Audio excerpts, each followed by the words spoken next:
അങ്ങനെ ഇപ്പോൾ ഞങ്ങൾ ട്രെൻഡിങ് ആയിട്ടുള്ള മാംഗോ ഐസ്ക്രീം ഞങ്ങളൊന്ന് ട്രൈ ചെയ്യാൻ വെച്ചു. അപ്പോൾ അതൊരു ഷേപ്പിൽ വരുന്നത് ഇപ്പോൾ ട്രെൻഡിങ് ആയിട്ടുള്ള എല്ലാ റീൽസിലും കാണാം.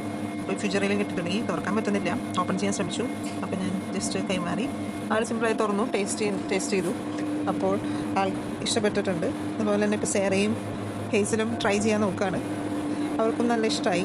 ഒരു മാംഗോ ഷേക്കിൻ്റെ ടേസ്റ്റാണുള്ളത്. അതൊരു ഐസ്ക്രീം രൂപത്തിലാക്കി മാംഗോൻ്റെ ഷേപ്പിലാക്കുമ്പോൾ ഒരു വെറൈറ്റി. ആൾ വീണ്ടും ടേസ്റ്റ് ചെയ്യുന്നുണ്ട്. റിവ്യൂ പറയാനുള്ള ഗ്യാപ്പിൽ അടിച്ച് കയറ്റുന്നുണ്ട്. ഞാൻ ചോദിക്കുന്നുണ്ട് തായോ ഇനി. ഞാൻ ഇതുവരെ ടേസ്റ്റ് ചെയ്തിട്ടില്ല. അങ്ങനെ എനിക്ക് കിട്ടി. ലാസ്റ്റ് ഞാൻ ടേസ്റ്റ് ചെയ്യുന്നുണ്ട്. അപ്പോൾ എനിക്ക് ഫീൽ ചെയ്തത് അതിലൊരു എഗ്ഗിൻ്റെ മുട്ടേനെ മണം ഫീൽ ചെയ്യുന്നുണ്ട്. മുട്ട ചേർത്തിട്ടുണ്ടാവാം. അപ്പോൾ അങ്ങനെ ചേർത്തും ടേസ്റ്റ് ചെയ്തിട്ട് നല്ല സൂപ്പറാന്ന് പറഞ്ഞ് ടേസ്റ്റ് ചെയ്യുന്നുണ്ട്. എല്ലാവരും ഒന്ന് ട്രൈ ചെയ്ത്.